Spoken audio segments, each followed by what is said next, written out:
was called dark matters. And you can take that any way you think. A point is exactly pointless, almost. When you find it, it's not really there, like the ego of a narcissist. Aren't I wonderful? I'm everything that is. The point is that it is nothing, except somewhere to start, a place to pass by, or somewhere to end. But being so many, the value of each is vanishingly small, except without them, you can't measure anything. If you are a point, even though you are nothing, you are everywhere you can be. You are everything you can know. You can do everything there is to do. You are everything that is. You are your entire world. And you are its God. The God of nothing, singing to yourself about yourself. What else could there be except an infinity of worlds equally blind, singing the same song, here I am, here I am, here I am, forever. Lines are a step up, still vanishingly thin, beyond life support, but straight as an arrow should be, coming out of nowhere, heading out to no there, but catching all the points on the way. Packed tight with no gaps. No matter how closely you look, you'll find as many points as everywhere else between two you thought were cheek by jowl. Lines teach you to take infinity seriously. You can know where a line is, but never reach where it starts or stops. But if you want to control just one thing, face the line and cut it. The ray from the left ends before you, and the one to the right goes forth on its solitary path to the end of time.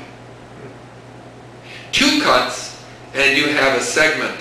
A here and a there within reach, a tool you can use. Black, white, gray, any color scheme, all go to waste along the line so thin you can't see it no matter how closely you look. Nothing there to take the smudge of black, gray, or color. If you are a line, you too can be infinite. Everything, world without end, a God coming and going, knowing two directions, from here to there and from here to that other there. Knowing every point along the way, you can show the shortest distance between disparate points. You can be the measure of all things, but you too will feel alone, without equals, knowing no one but the mindless points within you. A ray, though infinite in extent, has a limit, a bound, but gains perhaps a companion across some gap. Another ray, flying away to that other infinity. Eye to eye, end to end, you can at least know one point of another. Someone exactly equal to yourself, but trapped in gazing, never touching. Accept a second end and you become finite, definite, a distance, a measure. But with this sacrifice of infinite being, you can know a second companion. You can see someone before you and someone behind. You cannot tell if they are rays or other segments like you, but you can know if they are more than mere points. They notice you across the gap. They sing a barbaric yap other than the song of myself. You know your friend is a segment if it tries to share with you another song it heard elsewhere. And you, in turn, share what you have heard on the other side. And eventually, you hear every song up and down the line as everyone shares everything they have ever heard. Take any type of line and nudge it. Send it, knock it sideways with a thought or any other set of coordinates, any X and Y not on the line. And now you can start the plain talk. What you can see, extent, all the places to wander and inference of distance in dimness. Non-linear lines, curves, squiggles, maps, closed shapes of many forms and sizes. What you cannot see, drawings, black and white color, images filled in, shaded, illusory, writing, ledgers, poetry, news, math, geometry, trigonometry, diagrams, science, theorems, and theories. All these seem as imponderable as the lines and shapes of the Nazca Plain. In this flat world there is no elevation, no vantage point, no heaven, no perch for transcendent gods, whether hummingbird, heron, giant, or monkey. The only God within this world is the whole plain.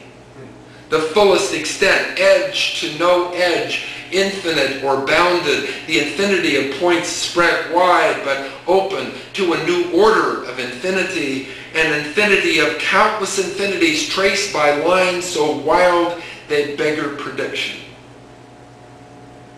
All lines will protest a new breach of privacy.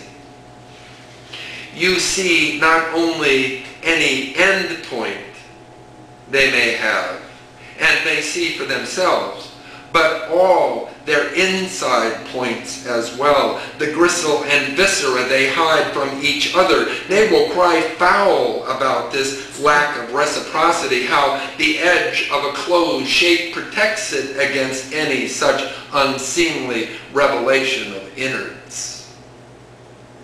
And within this plane, all beings are free to move forward, backwards, sideways, endless paths to anywhere else.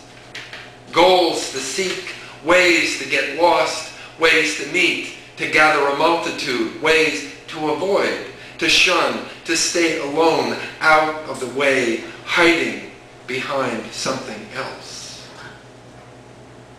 And that's as far as I've gone.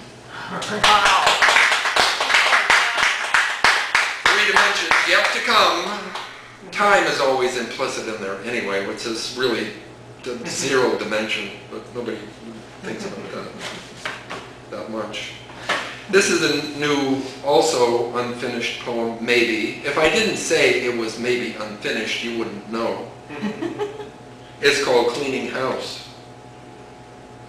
A brown-skinned man in shorts, short sleeves, and sandals put the curbside trash in a plastic bag, nearly overflowing. The city had been by earlier in the week, sweeping north side on Tuesday, the other on Wednesday, leaving a wake of orange tickets for stragglers, travelers, the forgetful, the new to town, the poor suckers with no on-site garages, those confused by months beginning midweek when the second Tuesday comes first before the surprise of second... I'm sorry, I misread that. When the second Wednesday comes first, before the surprise of second Tuesday, long delayed. A gauze of shame, like the gossamer webs in the basement, reminds me how far I retreat every day from this street and its people, how I avoid faces, how I live in the first floor rear after decades of owning in villages and towns, How I could claim deafness if upbraided for ignoring pleas for change from glassy or hot-eyed drunks who dream of sleeping on a bus stop bench before twilight, empty bottles set back on the pavement, its bright cap a single gold tooth in the mouth of a brown paper bag.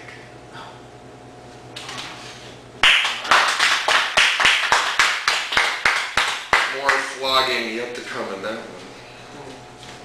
This actually happened. Called Turn Away. Roadside. Blinkers. Out of gas. NPR fuzzy in Indiana off a broken aerial. July 2nd. Hot. AAA on the way, but not without re-upping. Expired 4/31/11. Deep breath. Check the mirror for omega folds between my eyes, skin bunched up, the sign of a downward spiral or bright sun. Construct the half smile of Buddha, that other pot-bellied vagabond walking away from home. Watch brows recede, forehead smooth. Deep breath. An image. Driving to work the previous day on the cool side of a front, the hottest day of the year on the other.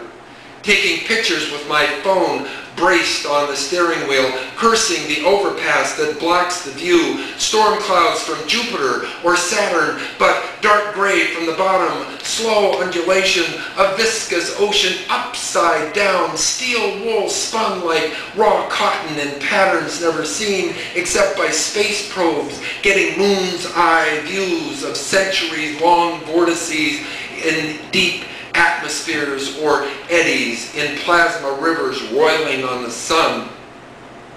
Trading stills for the imagined video, feeling the loss of grandeur and immensity from some future backward look. Deep breath. Another image. From the west, against distant light, a scrim of thinner clouds, a straight black line growing slowly, white tips glowing on either end, seems ready to fly into clear air under the choppy inverted sea, banking right to track the western edge of the turbulent border between light and dark, hot and cold, or enter a holding course for midway, taking laps on the racetrack pattern until the runway crosswinds die down. I promise myself to learn that easy turn, that lean away from chaos and action, that wait for a clear path to safety with so much at stake.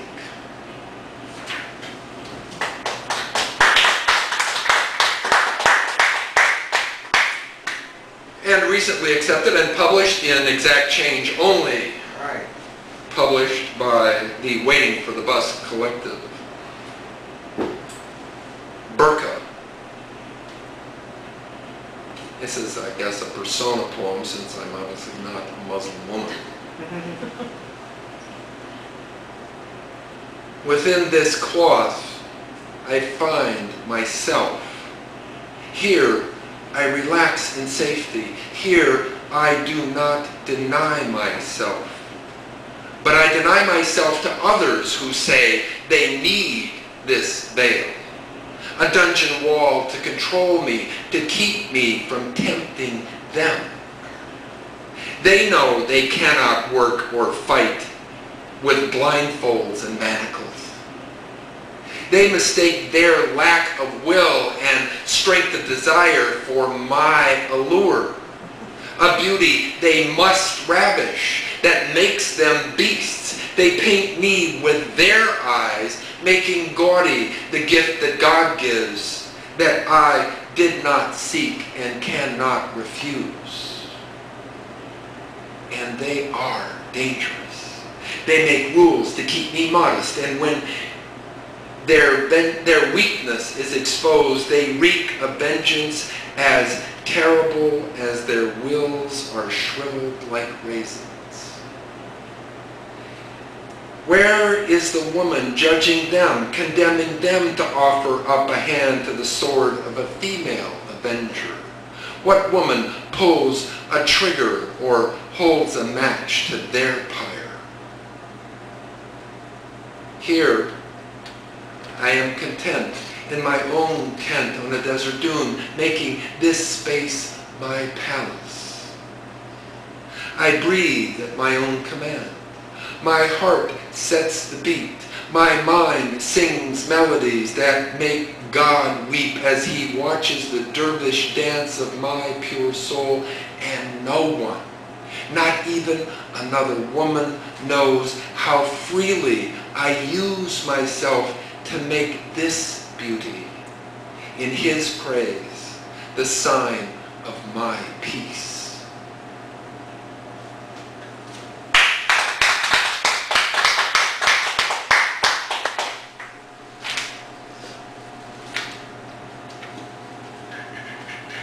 What are you thinking of doing? One last poem. Alrighty. What was the title of that last one? Pardon? What was the title of that last one? Burqa. Burqa. I like that one. It's very good. This has got way too much real, actual history in it. Although I couldn't verify a lot of the things that I carried with me forever and ever, but I managed to figure out ways of positing them as theories that were being weeded about by people who didn't really know one way or the other, so they're pretty much in the same kind of situation I am. I mean, I couldn't verify a lot of this stuff, but here it is. This is about what's real. Why do I always write the same? Check your guns at the door. In Frisco, after Perry's black ships returned from Japan, theater people whispered about real death on stage.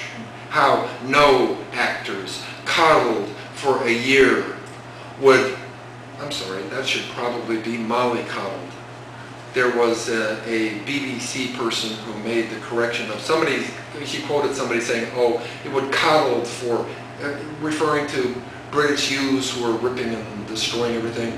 They're saying, oh, they're coddled and they're, you know, treated too well and they feel this. No, it's not coddled, it's mollycoddled, because coddle is when you drop an egg in the boiling water. That's coddled. Oh, okay. Mollycoddled is something else. That's what should be here. Right. Anyway, in Frisco, after Perry's black ships returned from Japan, theater people whispered about real death on stage. How no actors, mollycoddled for a year, would play one last role, give all to art, and be killed before the denouement.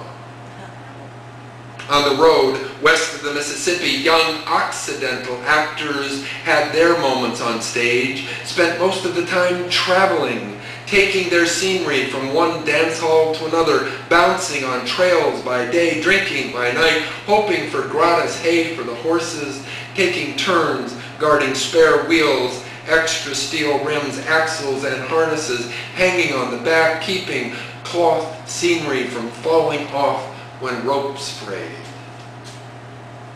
In town, they drink with ranch hands and derelicts, hillbilly ditch diggers, clerks from the dry goods, bankers, stable boys, undertakers, and lawyers. Sometimes teachers would sit near the wall, drink tea, and hope for talk about the plays, to ask if they ever did Shakespeare, Richard III, Henry V, Hamlet. The two actresses sat in the hotel lobby, knowing to steer clear of the saloon. Alone at night in their cups, they'd talk about who'd risk playing the villain. They'd roll dice, cut cards, or throw darts to see who'd have to be the dastardly devil who'd run the risk of getting shot by some outraged simpleton still carrying a derringer after checking his colt at the door. They'd never heard of anyone who'd been shot, but they knew someone would be the first. They talk about Big Nose George, the robber who joined the James gang, shot a deputy, got caught, confessed, and was lynched, finding no refuge in honesty but lasting fame. His skull a doorstop for the territory's first lady doctor. His skin tanned and turned into two-tone saddle shoes by another surgeon who became third governor of the state and wore his big nose shoes to his inauguration.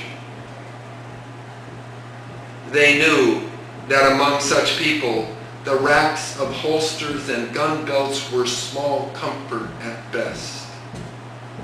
On their knees, they prayed to be panned in the papers. Thank you.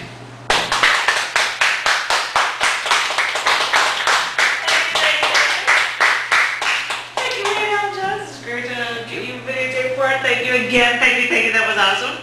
And I want that piece Burka, since I happen to be a publisher. Would you be interested in sending Burka to me and be appearing in CC&D next spring? Sure.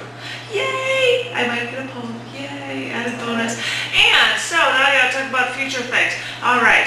Even though he's not here right now, Bob Rashfell, along with Bob Lawrence, are featuring at Beach Poets at Loyola Beach this Sunday at noon. Go show up to it. And then come Tuesday, you can actually see Bob Forrest. It's featured here at the cafe. Yay! And then the last weekend in August, come and see Dave Gatchick with Ned Burst Boy. And thank you so much for being out here. I'm going to have video up for you guys. We'll have everything online. You can always check it out, camnerd.org/thecafe. And thank you